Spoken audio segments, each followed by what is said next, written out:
Hello, fellow writers. I'm Lewis. That over there is Tolkien, and you have found the Scripturient Society. Welcome back, writers, readers, furry friends of the writers and readers. Ours are always present, so I assume y'all's are too. Yep. That over there is Karissa Harlow, aka Lewis, aka Catherine, her dark alter ego, and I am Ash O'Rourke, aka Tolkien. And with us today are two very special guests. Yes. Aurora and Luna, my Yep. puppies. Mhm. I think they can hear Ash through my headphones, and they think she's somewhere in the house, which she's not. That So makes me they're so running back happy and forth. Yeah. because I haven't gotten to meet them, so I'm like, it makes me Mhm. feel like they've met my voice at least a little bit if they can hear Exactly. me. Ruby has not yet figured out that I am talking to another person. She will be very mad because she's locked out of my Yeah. room. I tried to put her in the room so she could nap and like be around me while we're doing this, but Mhm. she's being stubborn and she laid down outside the door. So I was like, fine, you're not going to like this. So I'm Yeah. waiting for her Fine. to like throw a fit. Yeah. I was telling Ash before we started recording, I'm like solely in charge of the dogs right now. So I normally like close them out of the room when we're doing the podcast, but today I couldn't do that. So I sat them down to have a talk because they can understand that. And I said, "Okay guys, you need to be quiet. I'm going to let you in the room. You can have like somewhat free reign, but you have to be quiet." And Luna proceeded to throw up like 5 minutes before we were supposed to start to record. So I was like, So funny. okay, now I have to clean that up. Oh my um God. It's just so so funny. The yeah, timing is she beautiful. yeah, I'm like, thanks, you couldn't have done this literally 10 minutes ago. Oh my But gosh. she does this thing where she overeats and then she throws it up, and I'm like, this is a waste of food and it's got to be hard on you. Why can't you moderate the amount of food you take in at a single time? I don't know. I don't know why um they do that. My cats have always done that. My dogs luckily don't do that. oh Although I am confused. Winchester, our big outside dog, his food bowl is just missing. It's metal. So I'm oh like, you didn't eat it. If yeah. it was plastic, I would assume that he'd eaten it because he Oh eats everything. But yeah. it's just missing. And I'm like, are you eating metal now? Like, is that something you can do? Right. You've I haven't found it. leveled up in terms of Yeah. dog chewing skills. Yeah, in terms of like destruction, I'm like, I don't, I looked for it, I didn't see it. I'm like, I truly have no idea where it could have gone. Yeah. So I have to go, I guess, look for it. And if I can't find it somewhere on the property, I don't know why he would carry it off either. It's not like it's easy. It's metal. It's not hard. Yeah. It's not easy to carry around. Right. So he might be eating out of a Tupperware and then he'll destroy the Tupperware. Right, because that is So plastic. yes, because he's done it before when I left a Tupperware Yeah. outside. So, oh Gosh. my God, animals. Yeah. So Mhm. it's like springtime now, so all the birds are out in the backyard, like chirping and Mhm. mating and singing and all that kind of stuff. And Uh-huh. the other day, these two hawks flew like really low. Like I Ooh. didn't even know what like the sound they made was something I don't think I've Mm. heard before. Rah! And well, just their wings, and it was just Oh this yeah. like this massive flap or whatever, Hmm. I don't know. And the puppies were in the middle of the yard, and I was at the door, and I was like, okay, I'm gonna go stand by them just in case they are doing like a drive by and they're gonna come back and pick up the dogs. Aren't um, that little, are they? they're not, but they're small enough that something could take them. Like we Oh have to be wow. careful of like big owls and like the Yeah, bigger that makes hawks and sense. stuff. Yeah. Um, and so I was like, okay, I'm just gonna stand out here. At least they had the instinct to run to the door, so that was good. That's But I was amazing. like, okay, I'll just walk out with you into the middle of the grass, and you can do your business there. Oh my gosh. It That's was like crazy. my heart stopped. I was like, gosh, I think I would have the courage to interfere, but I don't know if I have the speed to interfere. So like if they tried to pick one up, I That is don't the know. problem. Yeah. Yeah. And did you ever watch any of the Benji movies? Oh my Yeah. gosh. Yes, I did. I totally watched the Benji movies. There's this one, I don't remember what it's called, but he finds these like four leopard cubs in the woods and decides to take care of them after their mother dies. And Oh. one of them gets taken and eaten by a hawk. And he like Wow. tries to defend it, but Oh like my it's just gosh. off and he just watches sadly. And I'm like, this is my worst nightmare. I That's so can't. sad. That It is the scarred me problem for though. life. Yeah. Predators are fast. I'm like, I would do Yeah. something about it if I could get to you in time, but I never have. I never Yeah. can. I'm like, my Yeah. arms would heal if I interfered and like, punched it off or Yeah. something, but would I get there in time? Unlikely. I, yeah. So It's I'm just being unlikely. extra cautious now and just walking out with them every time. So That's very nice of you. I thought I yeah. saw a bald eagle over our property a few weeks ago, and I told Javi, and he's like, they're not native to our area. And I was like, I know. That's why I'm But I still saw in one. shock. I'm like, I swear it looked, maybe it was a little smaller than one, but I swear it looked like a bald eagle. Then last week, my brother saw one, and I was like, okay. I don't know if there's just They like moved one in. bald eagle that's out here somewhere, like being weird, or if there's like two of them out here somewhere, but no way did, because I didn't even tell Caleb that I had seen a bald. I didn't tell Right. anyone but Javi. So I'm Individual like, stories. exactly. I'm like, now I'm convinced. I'm convinced there's a bald eagle out here somewhere, which is a good thing that we were almost done building the chicken run. Hmm. Because even if we were going to let them free range, they'll be picked off real quick, which at some point, if we have like 50 chickens, like we can take a few hits here and there. I know that sounds mean, but then we'll let Right. them free That's range. the But until reality. then, it's the reality of having chickens. Yeah. They're just very edible. So so the chicken run is hopefully we'll finish it this weekend, and then they'll, right now they're just kind of sad. I mean, they don't know any better because they're chickens, but they're going to be so Hmm. happy because they'll Yeah. get to be like out in the sunshine all day in the chicken run. Yeah. Yeah. Sometimes birds do end up places they shouldn't technically be. So I believe you because a couple years back, we found these weird looking quail in our yard. And we asked Quail. yeah, and they were weird. They were like, they weren't adults, but they weren't babies, but they still had like the fuzz of babies. But like Mm-hmm. quails don't usually have fuzz. And so it was kind of weird and they looked spotted and kind of strange. And we showed a picture to my grandpa who's from Louisiana. And he's like, yeah, Mm-hmm. that's the da da da da quail.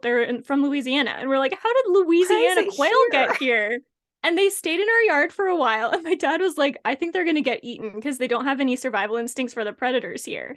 Oh my And they gosh. disappeared one day, but I choose to believe that they just went back to Louisiana. Um, I don't know how they got here. That's so Um, sweet. but sometimes they end up places they shouldn't be. You're So it's right. very possible. Like I seen seagulls in Arizona, and y'all can't Mhm. be farther from the beach. I Yeah. agree. Birds can, they do what they want to do. Yeah. They have And I no don't know that they highways. know. Like, yeah, Mm-mm. they just fly where they want. And I Yeah, assume sometimes they can get confused by like changing landmarks or planes and that kind of stuff. So, I mean, yeah. the weird thing is that quail don't really fly.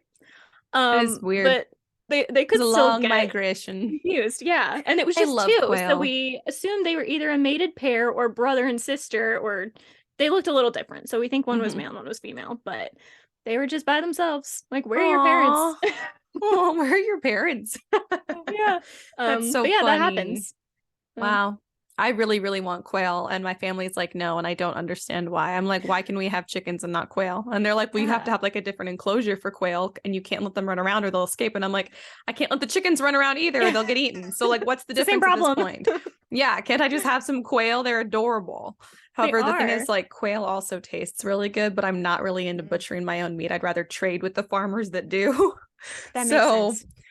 yeah, so I don't know. I mean, it would be, if I had quail, it would just be for quail eggs, which is Mhm. really more of a luxury than like a true like sustainability thing. Like Yeah, there's not a ton of sustenance there. it's But true. they're just so pretty. I think quail are some Hmm. of the most like underrated, beautiful birds. They are. I do love them. They're great. Oh, We get so them in our cute. yard every year, so I'm looking forward to that. Oh, But yeah, we won't so. get any quail, I bet, because they'd get eaten off before they get to us. Oh, sad. We don't see a lot of like varmints and stuff out here, like the smaller ones, because they tend Hmm. to get picked off before they would get to us. I mean, there's Right. a pack of like 8 neighborhood dogs directly outside our gate all the time. I'm like, you have to It's make just it like a past the gang. neighborhood dogs. It really is like a gang, yeah. And I Oh mean, I gosh. guess the dogs are nice enough to people. Like that's the bus stop for all the children is also right there. And so all the Hmm. kids hang out with like this pack of dogs when they're waiting for the bus. So I'm like, I guess it's Yeah. okay-ish. Winnie's not okay with it, which is fair. Yeah. I'm like, Yeah. it's very frightening to see 8 dogs just lurking outside of your gate. And you're like, I bet. what would you do if you could get on the property? Like, would you eat Yeah. my cat? I mean, I'm pretty sure they killed 2 of the guineas. So, Right. yeah. Ugh. Yeah. Anyways, animals, man, it's crazy. I saw an Yeah. armadillo. I love armadillos. Aw, cute. And even though all they do is like destroy people's lawns, but I'm like, I don't care. They're And they so curl into ugly. balls. I know. I love that they curl into balls. It's so unique. I love that they're kind of hideous. I think it's amazing. They're so cute to me. And Hmm. yeah, but I've seen 2 dead on the road since we moved out here, and that's it. I haven't gotten to see a live one yet. And then I saw a live possum. Or did I dream that I saw a live possum? No, that was real. I do, because once as a young child, when I went out to see my family, like way out in the country at night, like it was way out in the country and out in East Texas, and like there was nothing to do. So we would go in the dark. We and our like distant cousins, because we have no first cousins, but the distant cousins would be there, and we would all walk down to the train track at like in the dead of night and like throw rocks at the old railroad sign, and then we would walk to the cemetery, and this is just, there was nothing else to do, so we would just walk to the cemetery. I know. And when we were there one time, we saw a possum hanging in a tree, and he was so cute. And he was just like hanging out there, and we had our like flashlight on him, like we were up like probably within like a foot of him, like he was just chill. Like, oh hey. I know. So that's why. So sometimes like that image I dream of for some reason, I guess, because I was like so close to the possum. Yeah. But I did see one like a week or two ago out here in the dark when I was driving back from somewhere. So maybe it was a few weeks ago, but I saw one and it was cute. And I think that the possums I think they're cute and they're good, and they eat the dangerous varmints and they don't hurt anything. Unlike the armadillos, like they don't screw anything up. Armadillos are like destructive. Yeah. Anyways, and I know that both of these animals are very ugly, and I don't care. I love them so much. I think armadillos are cute. Possums are kind of creepy, but I think armadillos are cute. People don't like their big rat tails on either one, but especially on the possum. My church had a conference a couple weeks back, and there was a guy that it was his first time in Arizona, and he was like astounded that roadrunners were real, because he's like, I was just thinking like the Wile E. Coyote cartoon, like they're just made up for it, and we're like, nope, they're actual roadrunners, and it's kind of cool have to some have out here. Yeah, it's so crazy. Cool to have like regional animals that like most people never see, but you do because they're always around. Like he was also talking about the saguaro cacti, and he's like, I thought I'd seen cacti, but then I came here because we have Saguaro National Park here, and just all around and stuff. Yep. And it's so normal to me because I've lived here my whole life, but then people come from out of town and they're like, whoa. And I'm like, yeah, this is why I love living here. I know. And we have fields and fields of bluebonnets here, which is not, I guess, I feel like it could be a thing. Yeah, I've never seen that. But that's so weird. Yeah. To me, I'm like, doesn't every state have bluebonnets in spring? And like, we got bluebonnets really early this year too. So like, usually it wouldn't be till like April or May that the bluebonnets are huge. Starting like 3 weeks ago, bluebonnets just explode everywhere. So there's just been bluebonnets everywhere, and we get mockingbirds, which are fun, and they're our state bird. Oh, but like, interesting. I didn't know that. That's cool. Yeah, and I mean, I don't know how common they are in Central Texas where I am now, but growing up in North Texas, we saw them all the time. Yeah, so that was just normal. I don't know that I've seen them down here that much, to be honest. Lots of dove. We see lots of dove. There's some in the backyard, but I won't let the boys hunt them because I think they're pretty. They can go hunt them somewhere else because dove does taste great. But I'm like, you can't have the backyard doves. They're my friends. I want them in the backyard alive and then on my dinner plate dead. And I want both. So yes. And I'm like, you can go and sustainably hunt them on your own. That's fine with me. You know, better than like grocery store meat stuff. But the ones in the backyard are beautiful, and I like to watch them out the window. So I'll be sad if they're gone.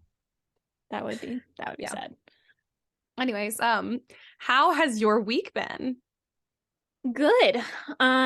Taking care of the puppies, worrying about Hawks. Hi, Luna. She's jumping on my chair. Hi, Luna. Yeah, not much aside from that. Not a bad week. Yeah, it's been kind of a blur. I can't really remember when the week started, so welcome to my world. Yeah, exactly. Yeah. How was your week? It's been good. So my birthday was over the weekend, and I went to Brazilian Steakhouse. It was delicious. And then I had to rush back home because Javi was at drill, but he was going to be back for just a couple hours. So I was going to get to see him for just a couple hours on my birthday. But I ran into Barnes and Noble because there was one right there first. And because it was my birthday, I didn't feel so guilty. I bought I think I bought 4 books. Caleb paid for one of them with his gift card that he had. Kendall was with me, and she bought me this beautiful journal that's gorgeous, that looks it's the exact aesthetic of my like magnum opus, like the book that I keep talking about writing. And so it's beautiful. So I'm like trying to dedicate it entirely to that book. Yes. And then I I made some strange book choices for me. Usually Oh, I exclusively do YA. And I didn't do yeah. that. I got Stalking Jack the Ripper because by Okay. Carrie Carrie Maniscalco. Maniscalco. Yeah. Hmm. Which it's because it's been on my list for a million years. So I Hmm. grabbed that one. And then I got three like thrillers, like three adult Ooh, thrillers, nice. which I read immediately. I've read them in about three Nice. days. I've read three books. That's awesome. Yeah, which has been great. I've just been reading constantly for fun, and it's been amazing. Renegades Hmm. is next on my list, but I realized because it's a series and the others were standalones, I had to read the standalones first because then I'm Mm, going to read Renegade and the next two. So right. after Stalking Jack the Ripper, which I know is a series, but I don't have the rest of the series. Yeah. So after I finish this one, I'm going to read Renegade in that series, and then hopefully by that point, I won't feel guilty about buying the rest of the Stalking Jack the Ripper series. There you go. Um, so first of all, I do think it can be nice to like read books outside your genre for a hot second because it's so different. You're not as used to it that I do think Yeah. you can get through them faster and kind of like reignite the love of reading. Yeah, it's Because I've true. definitely felt that way when I read something outside the genre, like YA fantasy, and I'm like, okay, I like other things. I can do this every once in a while, like a palate cleanser, sort of. Yeah, exactly. Yeah. And then Stalking Jack the Ripper, just to give you my opinion, the first two books are amazing and the second two books are okay. So I don't even know that you have to buy the whole series, but you probably will want to, but just heads up, that's Yeah, my opinion. I So, probably will. And I think my problem has also been because I typically only read YA, I have like very specific opinions about what yeah. I do and don't like in YA. So Yeah. I've become so picky that like it's very easy for me to be unimpressed by Yeah. YA. I don't Fair. have all those same standards like with thrillers and mystery and adult Hmm. books because I don't really read them as much. So I'm not like reading with as critical of an eye. So it's Right. easier, I think, to enjoy it. Although Stalking Jack the Ripper so far, I have not had any qualms with. Yeah. Um, Like I said, the first two books are really good. I especially like the second book. what is that I one? don't Is know. that the Dracula one?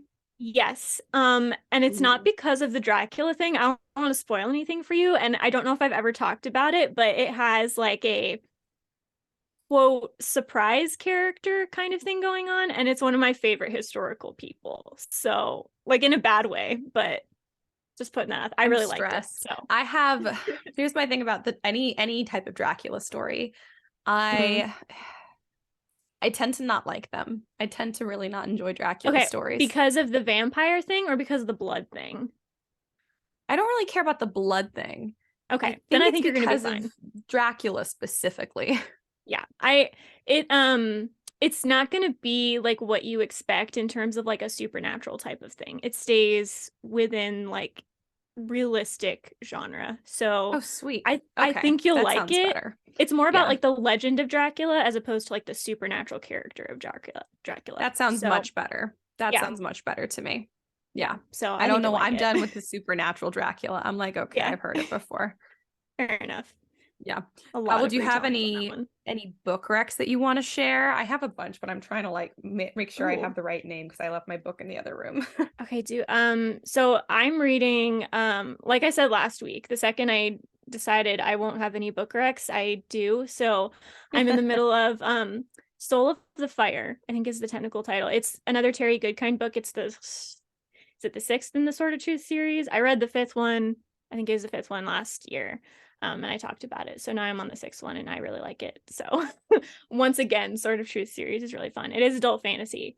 Um, so I mean, kind of more violent than like you're used to if you read a lot of YA, but Uh-huh. I like a lot of the themes he works with. So this one is really cool because there's like this I want to be careful how I say this. It's like an oppression dynamic that I think gives like a different angle Hmm. on the subject, and I like it. It's making me you're kind of like you start from the perspective of someone that's like both oppressed and part of the oppressor. Hmm. And at first you're like, I like this guy. He's really cool. And then he starts to do things and it takes you a hot second to be like, "Oh, he's the bad guy." Oh no. But I like that because it kind of Yeah. puts you in the mindset of like how do people justify this? And Yeah. it's a process. It's not kind of just something you're born with. It's Yeah. gradual kind of stuff. So I liked Yeah. that. I Um agree. yeah. I like that too. Yep. Cool. What was that one called? Soul of the Fire by Terry Soul of the Goodkind. Fire. Yep. Lots of Terry Goodkind from you. I know. I'm just kind of into the Sword of Truth series lately. Huh, So, I mean, that's I'm on funny. book 6, and I think one of my friends in high school gave me the first book. And I've just been like gradually making my way through it over the years. Uh-huh. So now I'm on book Nice. 6. So Hell yeah. yeah.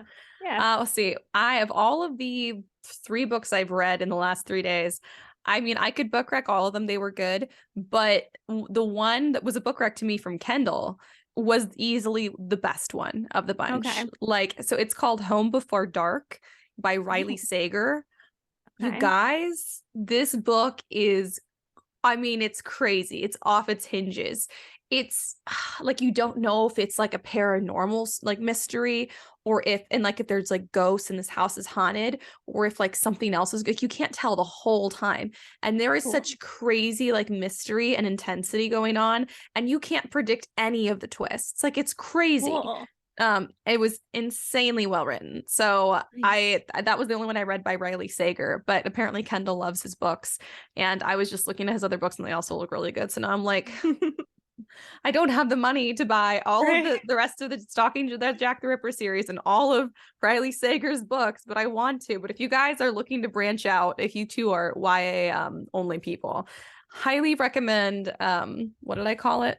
Home Before Dark. Yeah, Home Before Dark by Riley Sager. It is in the What did I call thriller. it? What Not did I what's the call it? title? What do What's I the call title? it? Home Before. I have a really hard time remembering the title for some reason. The cover is not all that eye-catching, to be honest. The cover looks Mm-hmm. like kind of like a typical, like it looks like a haunted house story, and it's not even. It's in the Right. mysteries and thriller section. If you guys go to Barnes and Noble, highly recommend Home Before Dark. It's amazing. Yeah, I mean it's a great like foray into like adult fiction. Mm-hmm. It's not technically new adult, but it still kind of feels like it. I think she's 25 or 26. Okay. Yeah. Yeah, Younger side of so adults. yeah, on the younger side of adult. So there's that. And then one of the other books I read was also that. So that's kind of been interesting to see because typically when I pick up like a thriller or mystery, I find that the like main characters like in their 40s or 50s. And I Mm-hmm. feel like I don't know enough about this genre to say like what the trend is, but I was pleased that I just happened to pick up 2 out of the 3 books that I picked up this time were about like 25, 26-year-olds. And Yeah. only one of them was about like a 55-year-old woman, which Mm-hmm. is great because absolutely everyone from all ages should get to relate to a book character for Right. sure. And like to the age group. But it was nice because for thrillers and mysteries, I've had a hard time previously, maybe just because I'm picking up the wrong books, I've had a hard time finding Mm-hmm. anything closer to my age. So, Right. yep. Oh, cool. Anyways, so it was great. There's my book rec. Nice. Very outside the box for me. What about Yeah. our word of the week? All right. Word of the week. I didn't look up how to pronounce this. I think it's Bailiwick. Bailiwick. Bailiwick. And it is one sphere of operations or particular area of interest. So like YA Bailiwick. fantasy would be our bailiwick. Bailiwick. Oh, I love Yeah. this word. This is a Yeah, really like what fun we word know to the most say. about. Yeah. Bailiwick. That's true. YA Yeah. fantasy is definitely my bailiwick. Yeah, so like if you're a doctor or a lawyer or even accountants and stuff, like you specialize in one particular area of interest, like that area is your bailiwick. So, or Literature is writing, my obviously. bailiwick. Yeah, Yeah. writing is bailiwick. Chickens, farm animals are my bailiwick. Hmm. I mean, that's probably not true. I always say that and I feel like a phony because I'm like, I feel like I don't know anything. Every time I'm like, Someone I out there figured. knows more. Yeah, someone out there knows more, so I feel like I'm lying. But Yeah. maybe compared to your average city person, it's my Ah, bailiwick. I you know mean, more than I do. So, I it's mean, my comparative bailiwick. yeah. I really like that. I don't Yeah, even it's want to like fun. misuse that word because it's just so fun to say the right way. Right. I was I for just some whispered it. reason I think of like Marshall from How I Met Your Mother, and like whenever he makes a good point, he's like lawyered, and like because that's his bailiwick. It So, is, yeah. That's true. bailiwicked. I don't know. That was a good anecdote. That was very topical. Yeah, thanks. Yeah.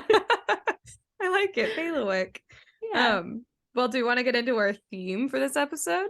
Yes, we are going to be talking about the I don't know what it's called, the hidden magical powers trope. Is that what we want There's to the call hidden it? power. Some of them aren't Hidden magical, powers trope. but Okay. yeah. Well, Yeah, it fair just enough. reminded me, you texted me and you're like, what trope do you want to do? And I was like, Hmm.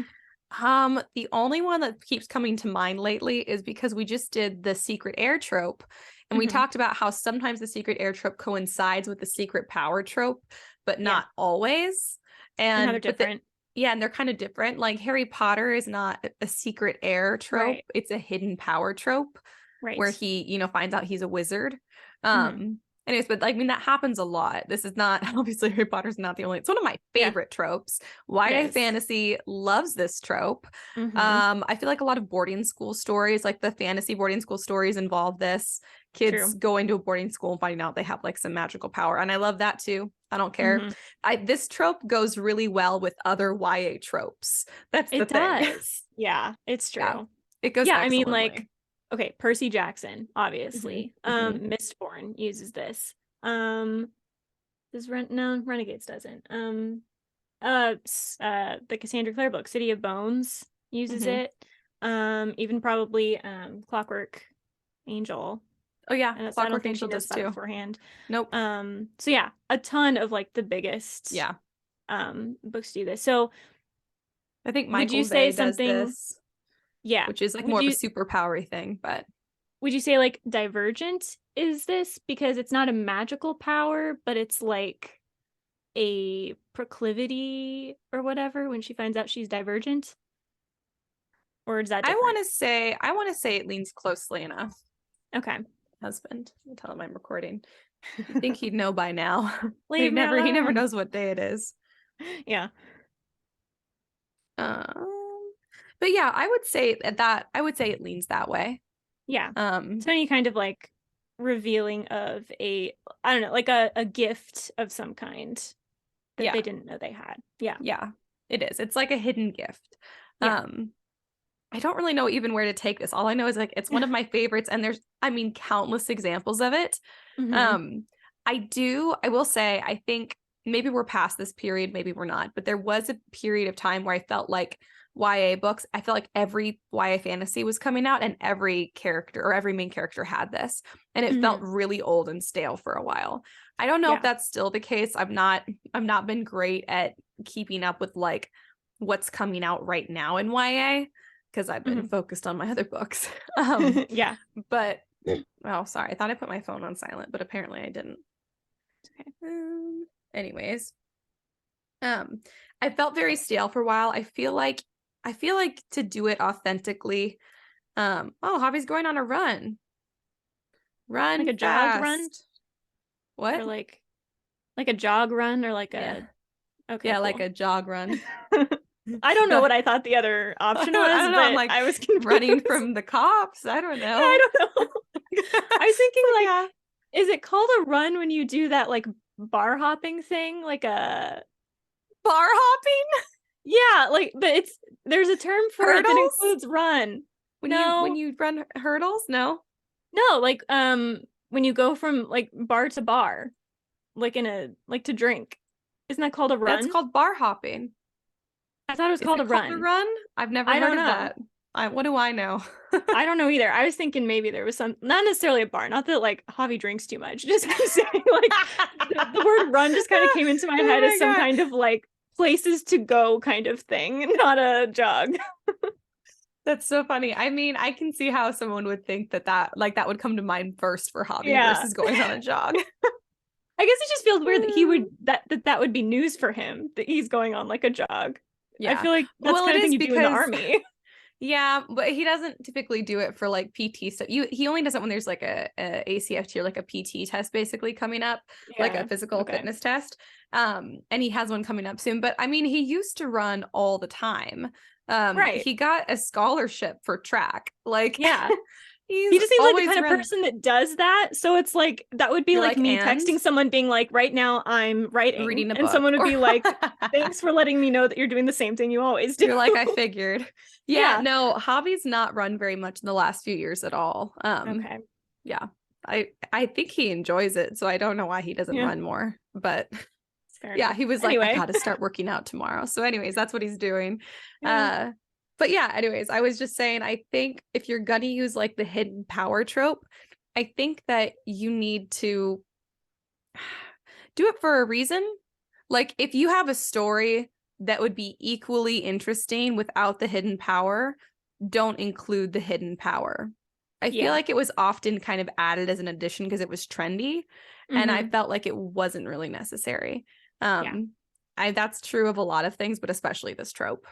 Yeah. And I feel one of the appeals um is that it makes the quote info dumping easier, because if the main character doesn't know that they already have this ability, then it makes Mm-hmm. sense when someone's explaining it to them. So from the writer's perspective, you can explain things more directly to the reader instead of Yes. having to rely on more contextual or gradual information. Yeah. So I it's not that it's lazy, it's that it can be lazy. If there's a better way to do Mm-hmm. it, you should.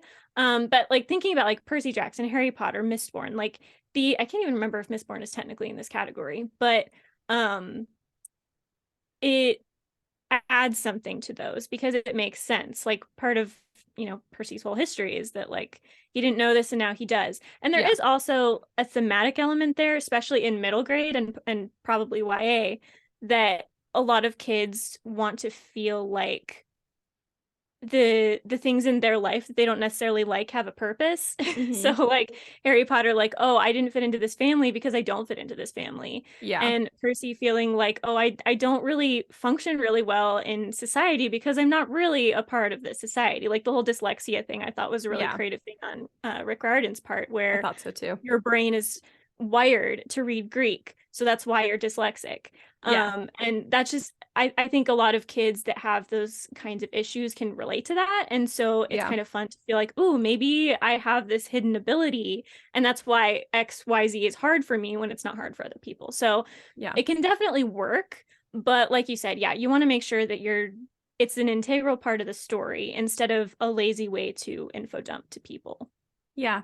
I totally agree. And we said this with the hidden air thing, with the secret air thing too, which is that it should answer questions that we already have about the character. This was Yes. absolutely true for Percy Jackson. Why did they move around so much? Why does he have so much trouble in Hmm. school? Why is there kind of a mystery around who his dad is and how his mom Right. acts? Why does she stay with the stepfather?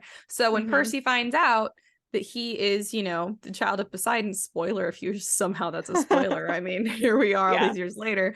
Um, then it answers all those questions for us. Hmm. And when I mean, it happens a lot, and you can decide when in the first book, if it's a series, when you want to divulge the power. You don't have to do it until the very end. I mean, Right. in the Clockwork Angel series, in the first one, uh Hmm. she basically, her power is hidden, but she finds out within like the first few chapters. Hmm. But it right away answers a lot of questions about like her family, her background, why her family is weird, what her connections are, like where has Hmm. her brother been, why was she kidnapped.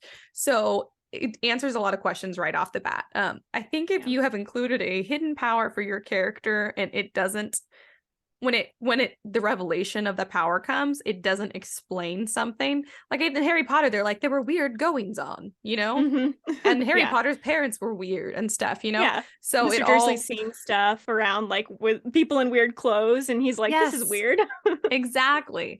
Yeah. Exactly. So then it explains all of that. So make sure that it explains something and answers questions. And if it doesn't, it could either be because A, you don't need it, or B, you haven't put enough foreshadowing in. And the Yeah. foreshadowing is what makes it so satisfying when the reveal comes. So I think Hmm. it's just a really important element not to miss out on. It'll definitely feel like taken for granted, kind of like a cheap trope to use if you haven't foreshadowed it. It might Yeah. still be cheap depending on the rest of your plot and whether it was necessary or not, but it will always feel cheap, even if it's not, if you Hmm. didn't do any foreshadowing before. It should be like a Yeah. hint that something was different about this child, Yeah. or their Well, life and was made difficult in some way or other because of this power that they don't know they have. right. And even if you have something like Harry Potter or Percy Jackson, where the reveal comes relatively early on in the story, the foreshadowing can be a little more heavy. Mm-hmm. Because you kind of figure out, I mean, Harry Potter I think was marketed as this is about witchcraft and wizardry, right? Yeah. I think Percy Jackson was marketed as this is about like Greek god stuff. So you kind of Yeah. already know going into the book. It's not a surprise, No. but the unfolding of the foreshadowing to find out the specifics is kind of what draws people in. And Yeah. then you kind of take the story after that from there. Whereas if you reveal it at the end, you want the foreshadowing to be a little more subtle, because you don't want to Mhm. market it on the big twist at the end of the book. Yeah. So that's not going to be as obvious to readers. So you want to sprinkle things in instead of kind of assuming people already have a certain amount of knowledge about what it's about. Yeah. Yeah. Yeah, I totally agree. It's all about like the pacing of your foreshadowing, Yeah. for whether you're going to put it at the beginning, the middle, or the end. Hmm. Because Harry Potter is definitely like the beginning. Percy Jackson, for the first book, it's closer to the middle. Like a good Yeah. deal of story happens before we figure out at least whose parent he is, or whose Right. parent is his parent. In Clockwork Angel, whatever that first book is, I can't remember if Yeah. Clockwork Angel is the first one. I don't think It's it the is. first one. It is Yeah. the first one. I'm pretty That one sure. happens like right off the On the bat, shelf. like right away. Yeah. So you can do it whenever too. I think that there's Mhm. like also this idea that like the story doesn't start until that the character has found their hidden power. I don't think that has to be the case at all. I like No. seeing it kind of mixed up. I think that's what was refreshing about Clockwork Angel, was like this was right off the bat, and then the Yeah. rest of the story happened. And it didn't happen. I mean, it happened in part because of that power, but also a lot of the stuff that was happening was already in progress. And that Hmm. should also be the case. Like the world didn't cease to exist until your character had a power. And it's Right. not going to change all that drastically after your character has this power. In some Yeah. ways, it will change drastically, but the overall world and the plot that was going on before your character is still happening. It Yeah. might change It direction a existed before little, then. but yeah, exactly. And so I think that there's also a tendency to make it like all about that. And okay, this is like related but slightly off topic, but this happens a lot in hidden power books that have the hidden power trope, the training montage, which is like Ah, chapters of training. I yeah. hate it. I hate it. Yeah. I hate it. But I also hate when a character is immediately really good at I will their say that is more power. annoying to me. I don't really know what the fix for this is, except that I think you need to decide how long you would reasonably need to drag this out, right? Like, don't Mhm. just shove a bunch of training into 2 chapters and say, great, now there's a reason they're really good at this. It really should Yeah. be a gradual increase of skills, even Yeah. if it's some kind of inherent natural gift. Like, Mhm. Harry Potter doesn't become immediately good at No, spellcasting, right? Like, he takes time. I mean, 7 years of time to get it's like true. really good at it. Yeah. And so I think it's not being dragged out, but almost the gradual process of learning how to do something, like anything else in life, I think Yeah. can be really useful. And you just have to acknowledge as you're plotting, maybe that means certain things can't happen the way you initially want them to. Maybe they need to be Yeah. bad at it. Maybe there needs to be a mentor there to save the day in the first couple of books, or a friend or Yeah. something like Annabeth does a lot of covering for Percy in especially the first couple books. Oh my gosh. But Yeah. that makes sense because she knows more and she's been exposed to the world for longer. So he needs a Yeah. little bit of help. But then he's slowly gaining his own um like competency in the world. And I Yes. think that's more interesting than just driving this character into a world and having them immediately good at it, either from the timeline of the character or from the timeline of the reader. I think the reader Yeah. needs to either see that they're bad at it for a while, or they need to have already been in the world for a while for it to make sense Yeah. that they have any degree of competency. Yeah. Yeah. I agree. And if you need your character to have a certain degree of competency with the power, I say this with caution because I also don't love it, but I do like it better than the chapters that just seem to be exclusively training montage with very little plot. If you feel that Hmm. that's your only other option, do a time skip. Do a time Yeah. skip. But then with the time skip, like they've been training for this many weeks or this many months, and now this character is improved with a certain level of competency. Do not make Hmm. them a master. They should Right. not, they need to still have a very long way to go. If you Yeah. need for plot reasons for to get them to a certain level of competency, you can do a time skip. You don't have to do the full training montage, but definitely indicate that they've had enough training to have Yeah. To be reasonably reasonably good reach at that this. level of Yeah. competency. And then especially if it's a series, they need to drastically improve. They need to like Hmm. level up significantly every book, which is also Yes. why you cannot start your character at max power or max Hmm. competency because Otherwise you have it's nowhere to boring. go. Exactly. Yeah. It's boring.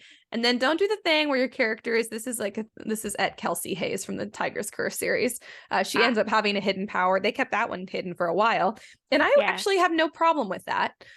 With how they did the hidden power thing. My problem is that 1 second she's very, very bad at it. And then when it counts, she's amazing. And I'm like, I Right. just don't think that it would work that way. Just feel like you need more to put more effort into this initially. Yeah, exactly. Um, I So will say don't I do that also, either. yeah, don't do that. I also hate it when the main well, any character, usually the main character, has this hidden power, and then they kind of get this pride angle going, like they're arrogant about it, and they get Mhm. attacked, and they're like, I want to help, I want to be involved. And everyone's like, you're not ready. Like, you've had this power for 10 hours. You Yeah. can't be involved. And then they go and put themselves in danger because they Hmm. think, oh, I have this ability, I can help fend off this enemy. And then Hmm. either someone has to save them, which plot wise makes sense, but as a character from a character angle is very annoying, or Yeah. two, they somehow succeed. And you're like, that doesn't make any sense. Like, you Yeah. need to be worse at this for a while. Yeah, So if I that's the hate that case, too. they should not succeed. If your Mhm. character should not succeed at first, almost ever, even aside from hidden powers, no one wants to see your Yeah. character succeed at anything right away. That's the whole idea. Yeah. But yeah, no, I totally agree. They need to fail hard if that's what they're doing. Yeah. They Or at wouldn't be least have naturally them. good at it. And it would make them annoying, the Yeah. thing is, if they were. So if you Right. want to make that like there's another person with a hidden power who jumps in, they're a Uh, foil because they're so annoying, they jump into it and they get someone mhm. hurt or even killed because they were overconfident.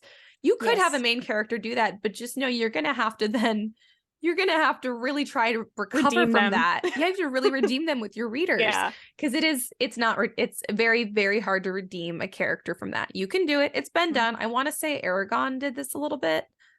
Oh, Um, maybe. It's been a while since I've read those, it's but been a maybe. while since I read it. I have the impression of that. It could be because I'm thinking of the movie, which is drastically different than the book, but I still True. enjoyed it as a separate thing completely. Yeah. But you can redeem a main character from it, just like really, really intentionally. And I think Yeah. it's great if you're like trying to make like an antagonist or a character that's just kind of dislikable. This is a great way to do it. Hmm. I think too, if you could go from like learning a lesson character arc. So maybe they do start to initially succeed, but then at the end of the book, when it counts, they should fail. I think that's maybe Yeah. the only time it should really go that way. So if they're just Hmm. generally improving and doing really well right off the bat, but then the time comes and they get like, stage fright or whatever the equivalent would be in a battle, or their Uh-huh. power stops working, or someone on the enemy side is stronger than them, and then like they kind of fall from that pride level, right? And then they Hmm. say, I need to take this more seriously, I need to get better. Yeah. I think that can work too, but you kind of need to have the cautionary lesson going there. Like a mentor or a friend needs to be Mhm. telling them, like in foreshadowing, you need to not be Yeah. so prideful about this. Like, you're not as good as you think you are. Just because you're Yeah. beating all of us doesn't mean you're going to beat the enemy. Hmm. So I think that can be done, but then again, the character needs to be redeemed from that. So Yeah. they need to have like a life lesson learned kind of situation. Very much so. Yeah. Yeah. There should be a lot of life lessons learned around hidden powers Hmm. because while your character is learning like how to use this whole new skill set, they should also be learning a lot about themselves and the people around them and what their responsibility is to those people. If there's a responsibility, like Hmm. there's with great power comes great responsibility, right? That's the theme that we see or should see to some degree in Hmm. every hidden power trope because it Yeah. is just inherently true. And while it seems like a very like tried trope, like tropey thing to say that with great power comes great responsibility, it is true.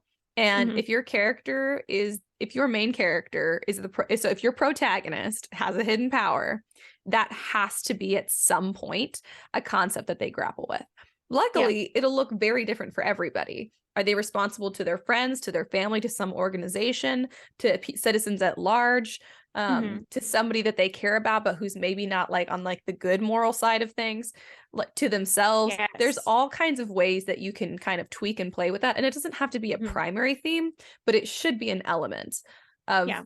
it's like when you first start to make money for yourself, right? Like you're like, what am I going to spend my money on? How am I going to handle my money? Am I going to save it? Am I going to spend it? What am I going to Hmm. spend it on? Am I going to save it in this type of account or that type? Like you don't know what you're going to do with something until you have it. Am I going to give my Hmm. money to charity? Am I going to give money to friends? Right. What's most important to me to do with my money? All of those kind of things are the same kind of things that your character is going to do with this new hidden power because money is Hmm. also power, but that's a different theme. But That's so it is a different. good example though. It can be a parallel. You could be saying something about money, but Yes, you absolutely could. That'd be interesting. hmm. But yeah, and then I think the other thing is I want to say that we can shake it up more with the types of hidden powers people have. It could be superpowers. It could be like genetically modified powers. It can be magical powers. It often is, which is awesome. It could be like inherited powers. It could be learned skills, but like powerful, like magical type learned skills. Mm-hmm. I think a lot of the time we see kind of similar stuff done. And I just want to say, like, I have no problem seeing the same power on like multiple different characters in her books. No problem with that at all. But just like everything else, I think it needs to be done. It needs to be chosen intentionally. Don't just be like, Yeah. I'm going to give this character a power. Invisibility, just because you're Yeah. like picking one. Like pick Mm-hmm. something that is either like really close to their personality or like the opposite of their personality. Like Yeah. pick something for a reason. Like either they need to Mm-hmm. learn something from this power that you would never think they'd be the one to get this power of all the powers. I like Um, that one. Yeah. yeah, I think that's a great one because it's like extra like conflict. It's extra Yeah. internal and external conflict. That's a great one. Mm-hmm. Or pick something that like makes sense with their background or Mm-hmm. makes sense like with their personality. Like if they had a loved one who drowned, maybe they have control over water. Wow, Right. crazy. Because then like in retrospect, they could have done something. Of course they couldn't have. Yeah. But Right. like pick a specific power for a specific reason. Don't just Mm-hmm. pick willy-nilly because it shows. And it also Yeah. feels cheap. This is the problem. You have to be so intentional with the hidden power trope. Otherwise, it feels cheap. But when Yeah. you're intentional with it, it's the most amazing thing. Like, I would never tell anyone not to do this trope because I love this trope. But True. you do So have many to be different ways to careful. do it. Yeah. Yeah. I would say this is one of the reasons I really like Shadow and Bone, because Alina's power is something that I hadn't, like, this ability of light or whatever. Hmm. I forget what it's called specifically, but like, She's the sun um, summoner. yeah, Sun Summoner. Like that's such a unique, like in terms of the genre, that's such a unique ability. Very Like, unique. oh, Yeah. what does summoning the sun do? Like light, what's that gonna do? Hmm. But the way that she uses it and the way that it operates within the world and the fact that it's unique in the Hmm. world, like there are no other people that can do that, is really cool. And you don't really see that particular ability showing up in a lot of other places, or at least I haven't. And so Hmm. that's one of the reasons I really liked it, because at first it was almost like, really, that's her ability, that's what we're going to go with. But then as you see Uh-huh. it progress, you're like, oh, okay, I see where we're going with this. Like, this is pretty Hmm. cool. Yeah. um and that has to do with the uniqueness in the world, but also the uniqueness in our world and like the genre and the available stories we have to us. So Yeah, it's true. I mean, going with something as unique as possible but still like graspable, like people are going to understand what it is and how it might like what the implications might be. I think Yeah, that's your best exactly. bet. I mean, like you said, invisibility can work if that's really going to go with the story. Hmm. um but it can be better to do something different. So like I'm not going to spoil anything, but in the Renegade series that you're about to read, they're like superheroes, they have powers, and it's really cool how most of the powers are just something super different than you Hmm. normally see in like superhero Yeah. media. And it's just really cool to see those dynamics play out instead of the tried and true dynamics. Yeah. So I yeah, just something unique can be really useful. I agree. I think weirdly X-Men is actually a great example of Mm, this if you're going like superpower wise, because there are in the X-Men universe. I've been rewatching X-Men Evolution, the animated series, because it was one of my like okay. favorites as a kid, and I found it on Disney because I guess it was on Disney XD or something. Oh, Anyways, so many very weird, strange, very unique superpowers. Great inspiration to go to if you're like, but I just can't seem to think of any like more than like the like tried and true superpowers. There are mhm. so many out there. It's beyond like the scope of like you really have to like stretch your imagination. I feel like Yeah. to really think about possibilities for superpowers or magical powers that haven't been done before, but that could still be useful. And I would have never thought like, the power of harnessing light. I would have been like, that's Yeah. stupid. That's a stupid, Right. useless power. I would Who have wants never that? thought. And Shadow and Bone is one of my favorite series of all time. And Hmm. in that universe, and especially because her the antagonist and like the big thing she has to defeat is like this big encroaching darkness.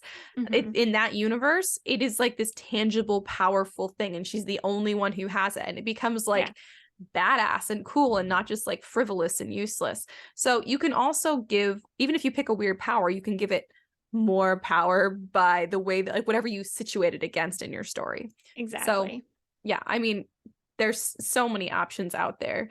I Yeah. just feel like we've narrowed our minds so much on what the hidden powers look like that they're all kind of starting to look the same. And I still enjoy all of them immensely, but like X-Men Evolution, X-Men in general did it right in the sense that like these are some vastly different powers. And I don't know how they thought of all of them. Maybe reading superhero comics is not a bad way to go if you're looking for inspiration, because there are some very weird superheroes with very weird powers. And you might be like, I don't want it to be superpowers. I want it to be magical. You can still look to that for inspiration. Same thing. Almost more flexibility with magic, I feel like. Because it's a lot of times it's about like with magic, it's like what a person can manipulate. And with superpowers, it's more like what a person can physically do. There's crossover between the two. But but there's a lot of inspiration when you go looking for it. Just don't look for the same type of inspiration. Like if you're like me and you read YA fantasies a lot, don't read like only YA fantasies, or like don't read only the same type of YA fantasies. Like reach for something that you wouldn't usually grab. Because I think the hardest part about picking an original power is picking an original power. It's the hardest thing about it is everything about it. It's everything about it. It's getting your mind to like let go of like like what you consider a hidden power. Yeah. Because whether you think you do or you don't, your brain has like this list of all the ones you've seen before, and you're like, these are examples of this. There are others too, but it is so you don't know what you know, what you don't know what you don't know. So it's just really, really difficult. But I think it's so worth it for like creating that character with a really unique power. Tessa's power in Clockwork Angel, so unique. So it's worth stretching your brain to try and find something no one's done before. Unless you can do a tried and true one. Like it's not the end of the world, obviously, but it's such a fun and unique opportunity to do something different. Yeah. And I think if you're going to do something tried and true, you can still mix it up with like the way that it functions or where it comes from. So like invisibility is a good example. I don't care if anyone takes this because it's a really small like character in my world, but instead of just, making this person like, oh, they have invisibility, I did it as like a form of mind control. So like she just gets into people's heads and they don't realize that they're seeing her, right? So it's not that she is invisible, it's that they can't see her. And so that kind of makes it function in a little bit of a different way. So if you take some kind of, quote, normal power or something that's been done a lot, you can still make it unique in the way that it functions. Or like we said, in the way that in its importance to the world that they're in. You can make it rare. You can make it really important to defeating the enemy. You can make it, something that's going to be important to the plot. Rather combine than it with the chosen one. A lot of people do, which can also be overdone. So make sure you're, being intentional about it. But but the tried and true can work if you mix it up in some facet. So I agree. Yeah. So I'm gonna backtrack a little bit. That's like the beginning. It's okay. I also think too, if you have the reveal coming early on in the story, I would layer in the reveals. So like, again, Harry Potter and Percy Jackson are great examples of this. Percy finds out that he is a demigod, but he doesn't know whose kid he is until, like you said, I think about halfway through. And these reveals are kind of being made as time goes on instead of everything being revealed up front. Harry Potter is the same thing, right? You don't find out, well, not to spoil the whole thing, but you don't find out he's a Horcrux until book 7. You don't find out that he has the ability to speak to snakes until book 2, so on and so forth. And so knowing how many books you plan to write in that world is a good starting point, because then you can kind of dish out those reveals and say, okay, I want the series to be a little longer, or I want to spend some time here, so the series will be a little longer. Because we get to spend time with Harry in kind of each reveal. Like book 1 is, oh, I'm a wizard. Book 2 is, I can talk to snakes. That's kind of weird. And then, book 3 is a little more about like his past and like what really happened in Godric's Hollow and stuff. So if you kind of layer those reveals, you can do it, you can just make it a little more interesting, so that even if the reveal is at the beginning to kind of kick things off, it's not like there are no twists from then on. Like that's the only one.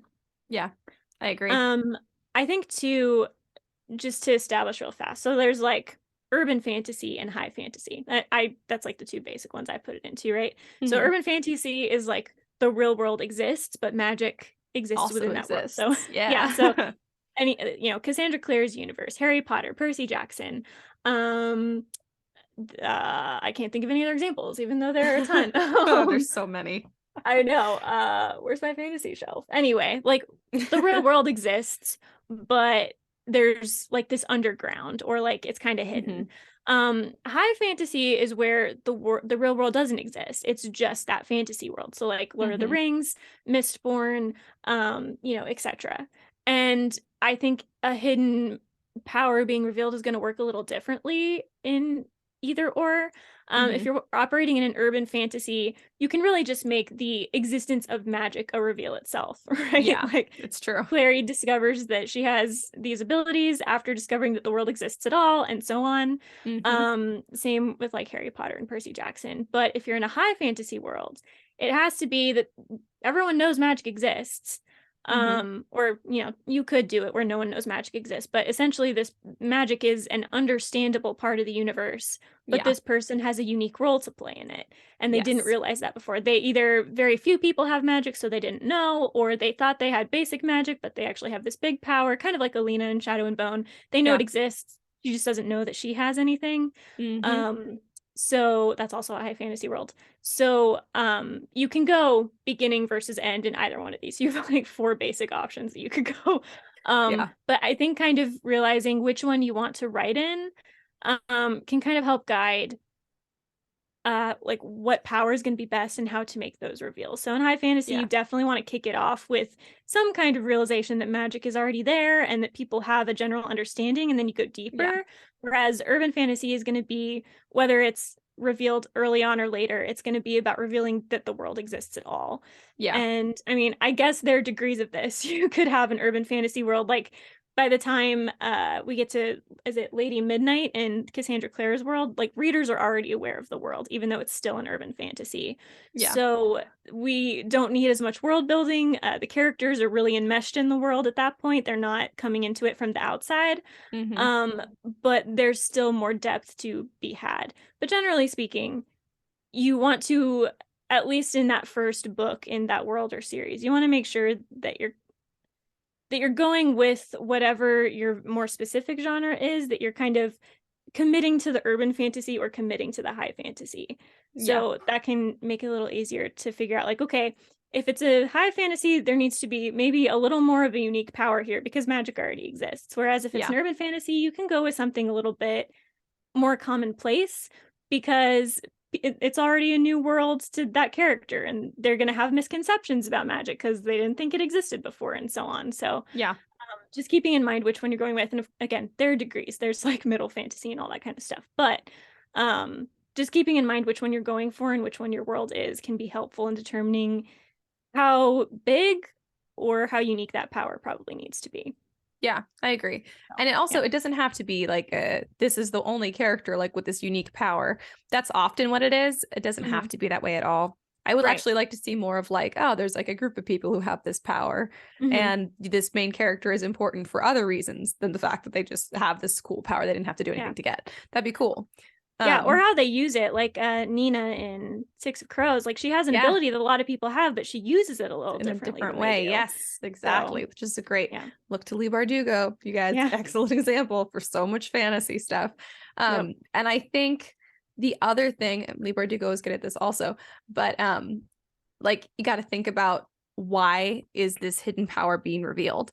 For Mm-hmm. Harry Potter, it's a coming of age story. So is it he turns 12, and that's when a witch or wizard's powers become 11, but noticeable. yes. Or 11, yes, Yeah, it goes in 11, order 12. 1, Yeah. 11 to 12. Anyway, go on. So you're like, no, I know this. It's not important, but I just wanted to make sure. Yeah. And Percy Jackson's also a coming of age story. So if if Mm-hmm. you're writing a coming of age story, the coming of ageness is a great catalyst in itself for this power being revealed, because typically in those stories, the power is revealed because biologically this person, like at a It's certain time for it to age, come like out. that's when it's time. Yeah, Yeah. exactly. So it can be, if it's a coming of age story, it could be the age of the kid, or it could be in Shadow and Bone, it's like a very external factor. trauma kind of thing. Yeah, it's a trauma kind of thing. Whereas a trauma response, her power reveals itself and then they test her and find out that she has it. But there needs to be like a reason for it, not just they wake up one day It's and there.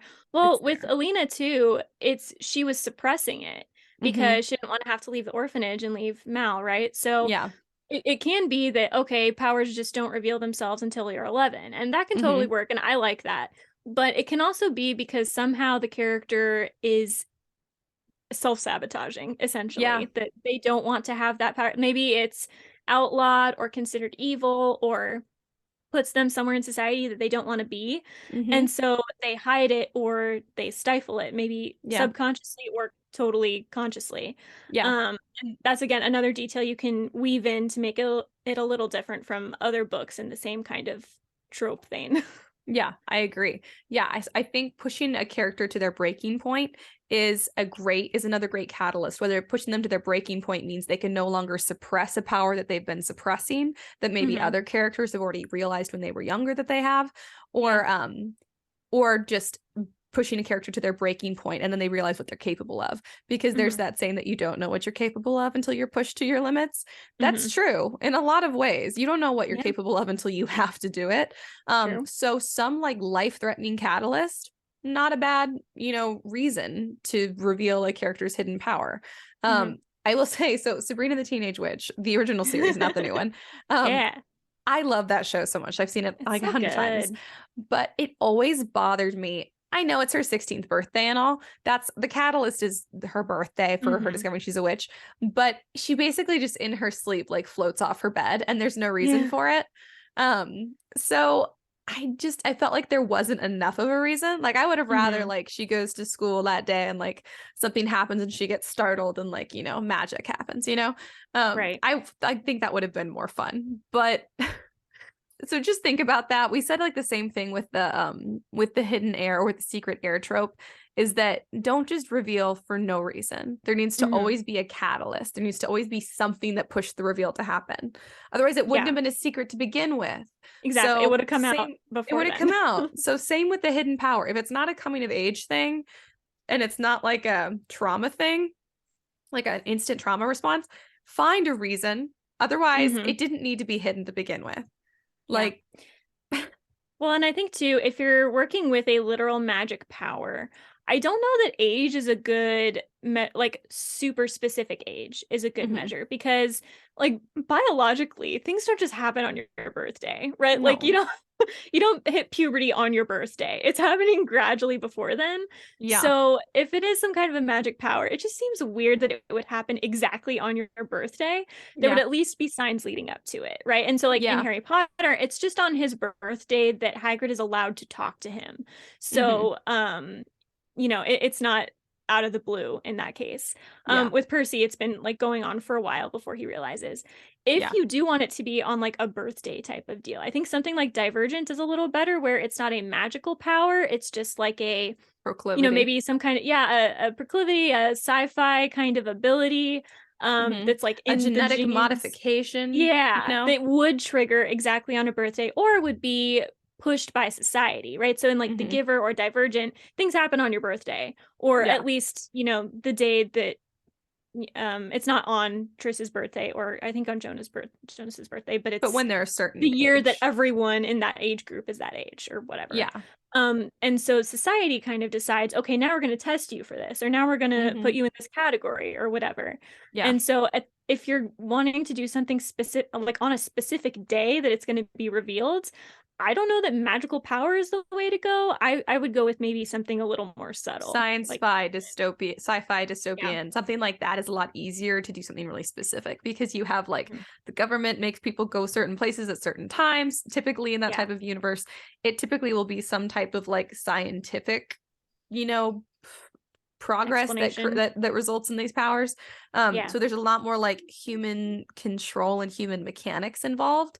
Hmm. So there You could can be turn a like, gene on yeah, purpose or something. Yeah. exactly. And so with superpowers, that's often the case also. Although there are Mhm. superpowers that are like, I think more magic than superpower, like when they're just born Yeah. with it. I usually consider that more like a magical ability for some reason, Yeah. like when it's like not man-made. Yeah. Yeah, but yeah, if it's not a man-made power, there needs to be a catalyst. Regardless, there needs to be a catalyst, but it's harder to do a really like the same one for everybody. It doesn't really make a lot of Mhm. sense because it's more Right. organic, it's more natural. And like you were saying, like no one goes through puberty all in one day. Yeah. Or all at the same time even. Some people are Yeah. late bloomers. Mhm. Some people have an awkward stage forever. That was me. I never had like the cute girl stage. I just kept Nice. on through my awkward stage. Some people Did do anyone that. in our age group? I feel like teenagers now are like, look, I only had 5 days of awkwardness. I'm like, wow, I had like It's 5 years. infuriating. I know. I was like, I went straight from awkward to college. Like I didn't Yeah. have anything in between. Yeah, I don't know. Teenagers these Yeah. days do look like so stylish. Any Gen Zers out Yeah. there, Maybe it's just the ones on admiration social for you media, guys. but like Maybe. something's different. Yeah, something's different. Well, I also was like, I wore like a crocheted shirt with like a bedazzled butterfly in the middle of it.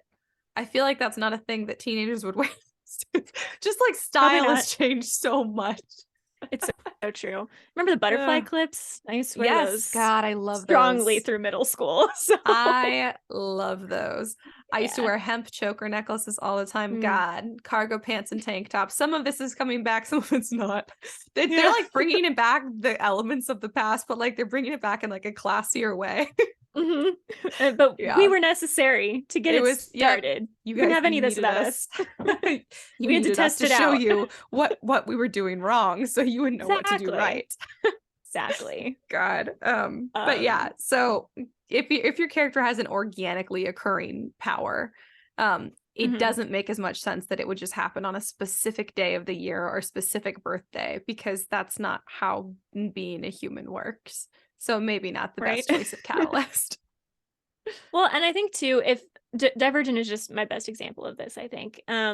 If you have a bunch of people kind of going through that realization or change at the same time, I think that does add another good element to the story in that, okay, so the main character is going through something, but so are all the people around her. Mm-hmm. And you see that conflict kind of play out in Divergent where she's making friends, but then some of the friends get, they feel like they're being left behind. So then they, uh, attack her or attack other people that are doing well. Yeah. And The when you group have like, dynamic potential. Woof. yeah, everyone is kind of supposed to be improving at the same rate.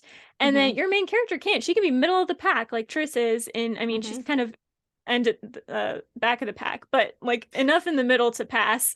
Yeah. Um so some people being ahead or behind is going to add that different dynamic. You can have jealousy involved on the side of the main character, on the side of the other people watching the main character. You can have feelings of inferiority. And, again, in YA especially, all the things that teenagers kind of feel as a general rule Mm-hmm. that like, oh, why is everyone else going through puberty first? Or I was an early Yeah. bloomer. Why am I so ahead of everyone? Or I'm in the Yeah. middle of the pack, but I don't feel like I'm still doing as well as everyone else. Yeah. And I feel like basically wherever you are in the pack, that's like the one place you wish you weren't. Yeah. So, It's absolutely true. um, yeah. So if you have that group dynamic involved, obviously, I mean, Divergent is a little bit of a chosen one kind of thing, but it doesn't have to be chosen one No. to, for the group dynamic to really play out and still indicate some cool things about the world and the main character and whatever you're trying to say about humanity. Yeah. So, if you want there to be a little more variety and you want to test out the interpersonal aspects of that kind of stuff, it can be good to have like a day where everyone is kind of forced into a choice or Mm-hmm. forced into some kind of realization about them. I mean, obviously societally that would be bad, but in a book Yeah. it's good for But in a plot book, it's reasons. really interesting. Yeah. And Yeah, typically exactly. in those scenarios, in those worlds, like there's powers are collected into different groups or Hmm. proclivities are like separated into different groups Yes, because I like that a lot. So I like that a I lot like too. It's one of my Divergent. favorite things. It's because humans like to feel unique, but we also want to feel like we belong. And I think that's Yeah. what's so satisfying about like boarding schools, like the different Yeah. houses, the different categories in Divergent that people can choose. It Yep. it satisfies both the need to be unique and the need to belong, but also Yes. there's this crazy story potential for the interpersonal conflict that would occur in that kind of scenario. So Hmm. if that's something you've been toying with, maybe that's something that you want to do with your book. Maybe you want that to be a factor in how these hidden powers come out, whether it's Right. like all one power, all the other power, or there's like a group of powers. like, or even a group of talents or whatever, or magical abilities, whatever, that could be something that's really interesting to see, which is also why like people like the X-Men is because they all go to the Xavier Institute or whatever, and they all like belong together, but they're all very different. So yeah, definitely. Is X-Men Marvel? yes, Okay, that's what I thought. it is. I wasn't Marvel sure. does it right. Yeah. DC, I just don't enjoy as much. Also, Marvel is more like team focused. I do feel like there's more interpersonal dynamics and stuff between heroes, even versus DC is typically a story about like a hero at a time, and I'm like, not as I'm there for the weird interpersonal conflict. I'm like, I want to know what happens if we all had superpowers. Which is kind we of all what the think we're X-Men the chosen like. one. How would that pan out? Yeah, exactly. And you get that competition too if you do hidden power in a group setting. And then especially if your character has like this hidden power that no one else has, or like their power is stronger than others, woo, the competition goes through the roof, and they probably have a lot of enemies and so much potential for conflict. So maybe if your plot is feeling a little thin, you're like, I need some more conflict, or I need a good subplot. Maybe you need more people in your story, however you get them in there. Maybe you need more competition or tension for your main character to deal with. Well, I'm kind of thinking about, this is kind of strange, but like the dichotomy between Ron and Draco in Harry Potter, where both of them are really involved in like wizard society, right? Like they've been taught their whole lives, they know about it, they're like respected in society and stuff, but they have totally different attitudes about Harry. It's like Harry says who he is, and Ron is like, sweet, we could be friends. Like, let's just like hang and see if we have things in common. And Draco's like, cool, I can use this. Yeah. And when Harry rejects that, of course, he becomes competition. Whereas like Ron and Draco really come from very similar backgrounds, but aside from the Death Eater thing, but they no, you're right. Mostly similar, and yet they react so differently because Ron doesn't necessarily see Harry as competition. Obviously, like in book 4, this kind of comes to a head. He starts to feel a little jealous because Harry's getting all this attention and stuff, but that's pretty normal. I don't blame Ron. I'd feel weird about that. But then he has to like come back around to like, okay, we're friends regardless of whether or not you're more beloved or better at these things than I am. Whereas the whole time Draco's like playing catch up with Harry. Like he can't win duels, and he never shows him up in class and all that kind of, except with Snape, but that's obviously biased. And so there's this different dynamic of like Harry came into this world so long after Ron and Draco were both there, but one is competition and one is a friend. And that's kind of why Harry is able to improve over time, because he has people like Ron and Hermione, but then there's also the competitive edge with people like Draco and Hermione, who is always trying to kind of one up everyone. So she's it's better like at everything than everyone Yeah. else. Harry, she's I feel like, is a very average wizard. I feel like he's very average the whole time. He happens to be important because of his situation of birth. But he's really good at one thing, right? He's really good at like defense against the dark arts, whereas Hermione is like, I have to be good at everything except divination, because she doesn't like that. But it does create really cool dynamics to see, like, you know, Hermione and Harry they were not raised in the world, and yet in their own ways they're better at things than wizards that have been in the world their whole lives. But it makes sense where they're good at things, right? Harry just has a particular, this feels weird to say, but he has like a heart for fighting like dark magic, right? Like that's just, he's like, my parents were killed by this, I want to protect other people from it. Whereas Hermione has this like, I am so interested in this, I'm very like thrown academic interest. Whereas Ron and Draco are both like, you know, we've lived in this our whole lives, and so we feel like we need to prove something because the standard is already so high. So Harry and Hermione are competition in different ways at different points in time. So anyway, that's just my Harry Potter rant, because I think it's done really well. But it's cool the way the dynamics work, and especially over the 7 years, right? Because Ron does struggle with this competitive edge even into book 7, when he is worried that like Harry and Hermione have a romantic thing going on and all that kind of stuff. And it's just cool to see that play out over a period of time, but then also with people from different backgrounds in the world. So I do think the group dynamic can be somewhat important. Because like even again with Percy, like Annabeth has been in the world so much longer than him, and so she is better than him at a lot of things. But there does come a point when he sort of catches up, and she doesn't like that. But then she's like, all right, I guess I'm okay with it. Yeah, whatever. if I'm still good at my stuff. But I think that's a good opportunity as a writer to kind of illustrate like people finding their place, but not necessarily needing to be the most important person in the room all the time. Yeah. not to give you a theme that you have to portray, but that seems to be generally where That's a a lot of good that one. comes from. Yeah. Yeah. I mean, it's a good one. Yeah. So I agree. I like that. yeah. Anything else you have about this theme of the hidden power trope? Powers. I felt like I was gonna have not a lot to say, but I think I said it all. I I think I also talked a didn't lot think I more. was gonna have a lot to say, but I'm like, we're at an hour and 15. We did have plenty to say on this. Yeah. I was like, it seems Also, so simple. yeah, but like I guess just make sure, like we said at the beginning, that you're not putting it in there just because you think it's popular, that you actually have a purpose in the plot for it. And then mix it Yes. up so that it's not the same. Even if you're like, well, this is necessary, still find a way to make it different from all of the other stuff that's out Yeah. there. Because there's a lot and it's a saturated market and you need it to stand out for marketing reasons and also just so that readers don't feel like it's a forgettable book. Yeah. Yeah, So, that's absolutely true. yeah. Well, do you have any writing updates? No, I haven't really been writing. I've been reading a little more, which is nice. Also Mhm. just random note, it looks like I'm wearing a sash now because the sun came in and it looks like I'm, like those bride sashes that Oh you my gosh. wear. No, you look like an Um, angel wearing like a glowing angelic sash. Thank you.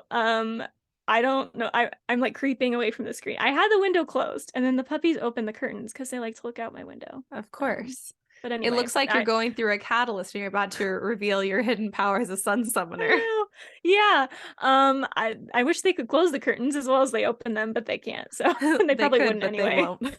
Yeah. Yeah. They choose not to. But yeah, I haven't really been doing a lot of writing. I wish I was. I want to be, but Mm, um my world. Yeah.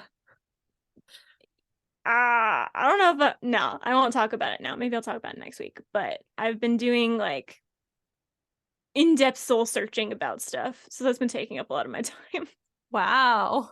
Yeah. Soul So, searching. yeah. About writing related stuff or just life stuff?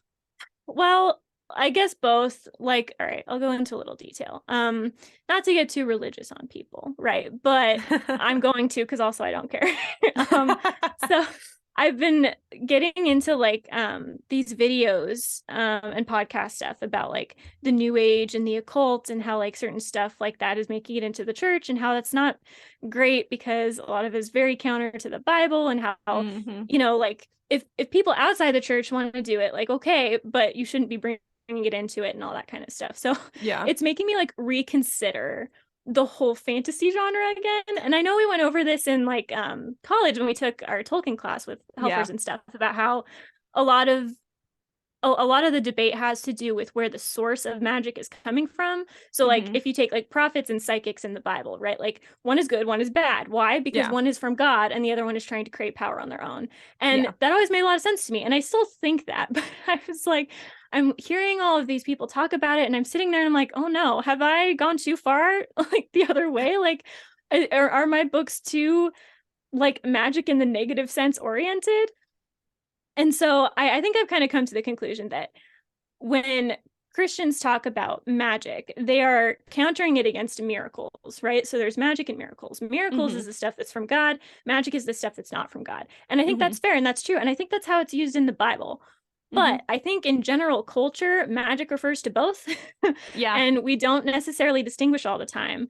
And so you very well may be writing a book with magic in the biblical sense. And I don't want to do that because God comes first and I have to submit to that first. But it is also true that you can write books with like miracle style magic where it is the source is God and it's ultimately thematically leading back to God. And Yeah. I think I just felt convicted that I needed to get that line straight in my head. So I don't know. I'm just it's not a crisis. I did have a moment where I was like, oh no, have I been wasting my entire life on this thing that is Hmm. a sin? And Oh my obviously like goodness. that would suck, but Yeah. I want to know because I would need to course correct. So I don't know. I'm just kind of I don't think the ultimate conclusion I'm going to come to is that because I do think there is good evidence that there's like magic versus miracles and it is different because Oh obviously yeah. like if you believe in the resurrection and like in Jesus walking on water, like obviously magical stuff has happened. It's just that Yeah. the If Bible doesn't somebody did describe that as magic. now, we'd call it magic or miracle Right. interchangeably. Yeah, Yeah. because magic has a different meaning to us now than it used Yes. to. Yeah, I So totally agree. I mean, I yeah. completely agree with your assessment. And I thought about that a Yeah. lot too. I used to think about Yeah. that constantly when I was writing Hmm. fantasy. But I've landed on very much the same place. I never put it into Yeah. words as eloquently as you did, but yeah, Well, very much the thanks. same place. Yeah, I had to like actually write it out as I'm listening to all these podcasts because I'm like, I really don't want to be wrong about this. I do not want to hinge my entire life on something that is wrong, right? So, and I think part of it is like the fact that I'm getting rejected so much in terms of like You're like, querying is and this a everything. sign? I know. I was like, is God protecting me from this thing I think I want that I actually don't? Or am I being put through a waiting season so that I can showcase patience and perseverance and all that kind of stuff? Because really, it could be either one. Both happen in the It's Bible true. and in And people's other lives. things. And Or so, maybe he has something better and he's waiting yeah, for someone else to be ready. it's true. And I think about that too. Not, I don't want to get too much into my personal life, but I think about that too with like the fact that I'm not married yet. And I kind of Hmm. always assumed when I was younger that I would be married by now.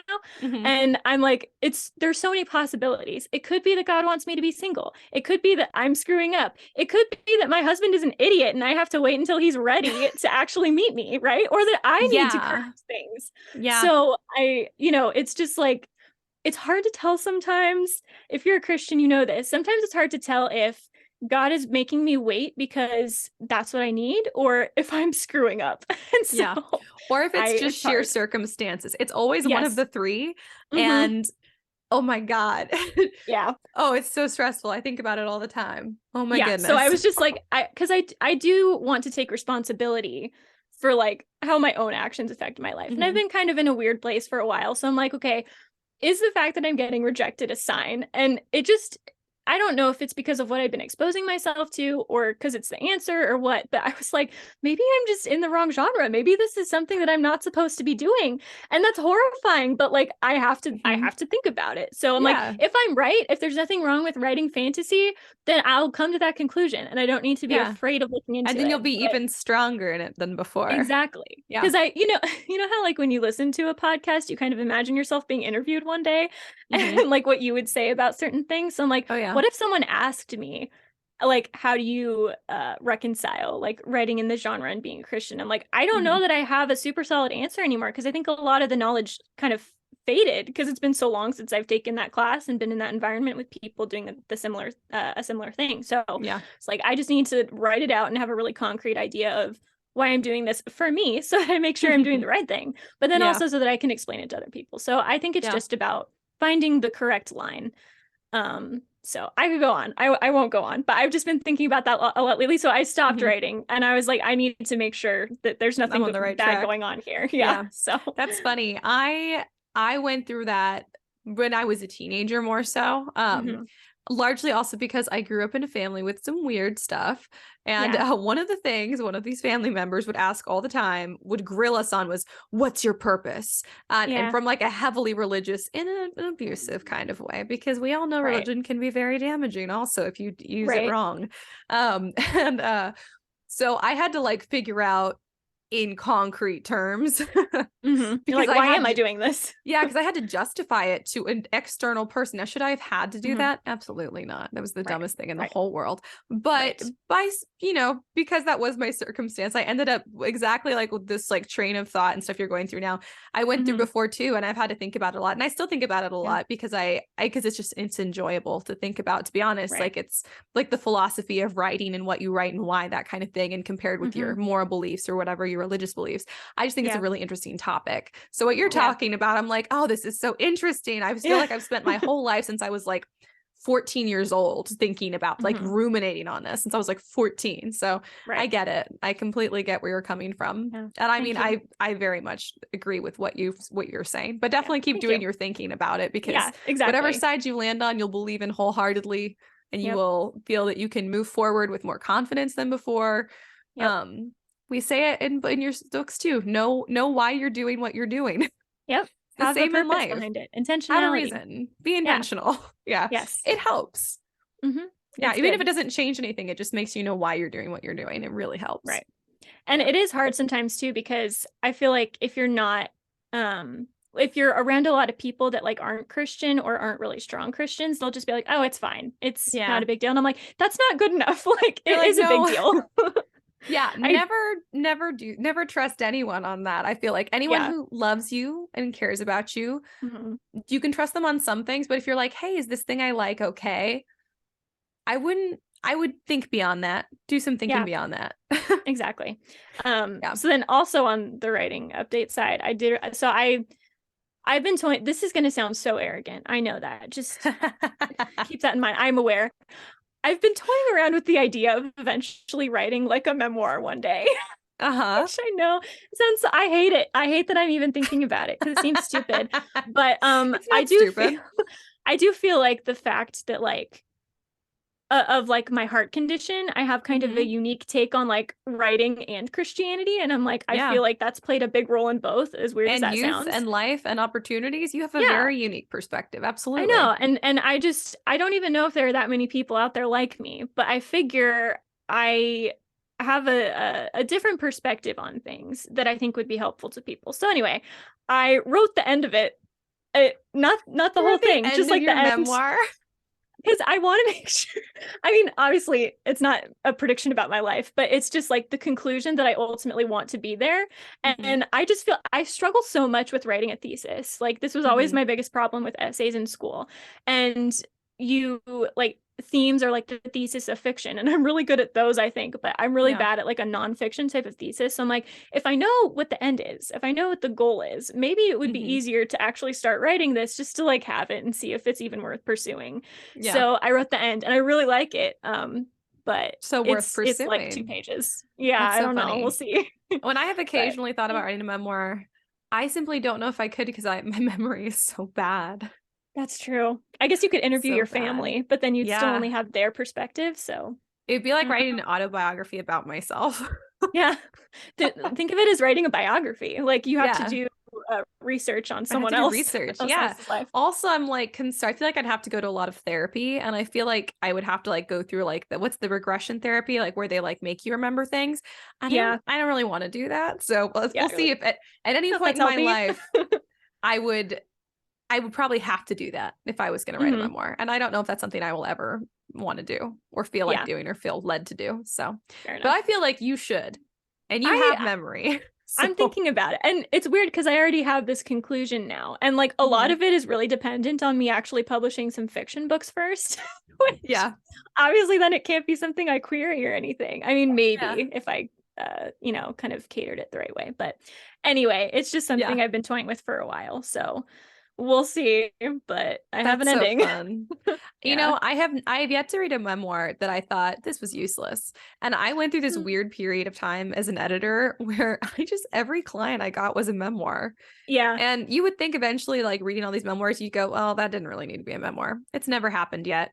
And I'm very Right. critical as an editor, especially with my taste, and I don't read memoirs for fun, like for enjoyment. Right. But I've yet to read someone's life story and go, that wasn't worth telling. So Yeah, fair enough. I guess yeah. everyone has their own perspective. So it's like Yeah.